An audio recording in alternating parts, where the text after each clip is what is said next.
వంద పడకల ప్రభుత్వ ఆసుపత్రి ప్రాంగణంలో 30 లక్షలతో ఆయుర్వేద డిస్పెన్సరీ భవన నిర్మాణ పనులు చురుగ్గా సాగుతున్నాయి.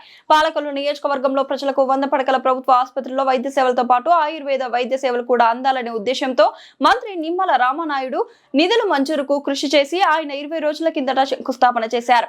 ఆనాటి నుంచి పనులు వేగవంతంగా నడుస్తూ బేస్మెంట్ దశకు చేరుకున్నాయి. ఈ పనులను కూటమి నాయకులతో పాటు సంబంధిత శాఖ అధికారులు పర్యవేక్షిస్తున్నారు.